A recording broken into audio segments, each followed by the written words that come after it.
হরে কৃষ্ণ। প্রিয় বন্ধুরা, ভগবান কল্কি দেব এই কলিযুগে কবে আসবেন এবং তিনি এসে গেছেন সেটা আজকে আপনাদের সাথে আলোচনা করব। ভগবান কল্কি দেব সম্পর্কে অনেক বিভ্রান্ত ছড়িয়ে আছে। অনেকে বলছে তিনি চলে এসছেন, তিনি আসছেন, আবার অনেকে বলছে তিনি আসেননি, তিনি ভবিষ্যতে আসবেন। আসলে সঠিক কোনটা? তিনি কি আসছেন নাকি আসবেন?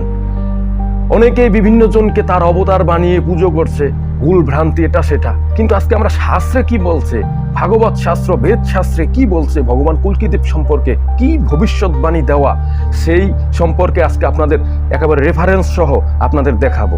এই আমার হাতে ভাগবতম আছে, ঠিক আছে? এই যে ভাগবতম, আজকে এই ভাগবতম থেকে আপনাদের দেখাবো যে ভগবান কল্কি দেব তিনি কি আসছেন এই কলিযুগে নাকি আসবেন ভবিষ্যতে। এটা কি বলছে ভাগবতের, আজকে আপনাদের দেখাবো।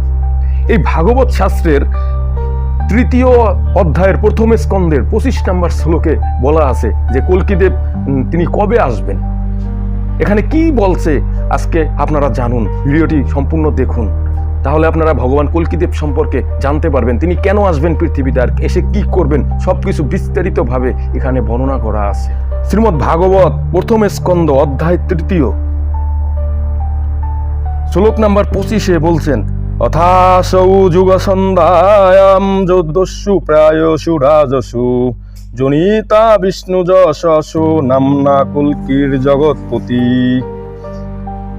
তারপর দ্বাবিংশ অবতারে যুগ সন্ধিকালে অর্থাৎ কলিযুগের অন্তে নৃপতিরা যখন দস্যু প্রায় হয়ে যাবে, তখন ভগবান কল্কি অবতার নামে বিষ্ণু যশ নামক ব্রাহ্মণের পুত্র রূপে অবতরণ করবেন। এখানে ভগবানের কল্কি অবতারের আবির্ভাব সম্বন্ধে ভবিষ্যৎবাণী করা হয়েছে। তিনি যুগ সন্ধ্যায় অর্থাৎ কলিযুগের শেষে এবং সত্যযুগের শুরুতে দুটি যুগের সন্ধিক্ষণে আবির্ভূত হবেন। দেওয়ালপঞ্জির মাসের মতো সত্য, ত্রেতা, দাপর এবং কলি এই 4টি যুগ আবর্তিত হয়। এই কলিযুগের স্থায়িত্ব হচ্ছে 4,32,000 বছর। তার মধ্যে কুরুক্ষেত্র যুদ্ধের পর মহারাজ পরীক্ষিতের রাজত্বকালের শুরু থেকে 5,000 বছর গত হয়েছে। সুতরাং কলিযুগের আরো 4,27,000 বছর বাকি রয়েছে। সেই সময়ের পর কল্কি অবতারের আবির্ভাব হবে, যে কথা শ্রীমদ্ ভাগবতে ভবিষ্যৎবাণী করা হয়েছে।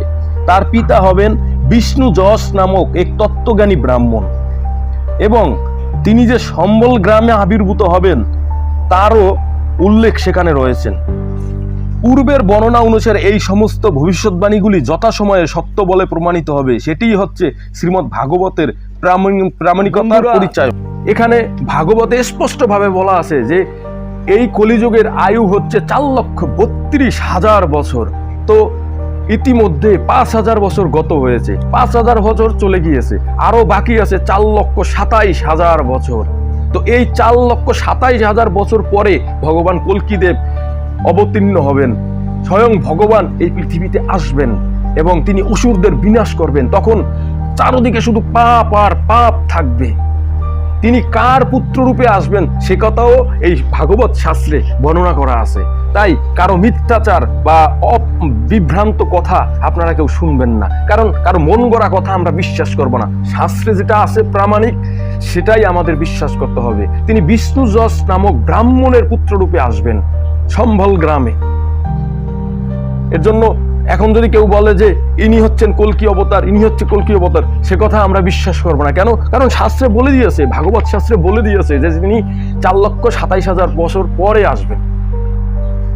তাই আমাদেরকে সঠিকভাবে শাস্ত্র পড়ে প্রমাণ করতে হবে। আমাদেরকে শাস্ত্রের কথাই বিশ্বাস করতে হবে, কারো মুখের কথা আমাদের বিশ্বাস করা যাবে না।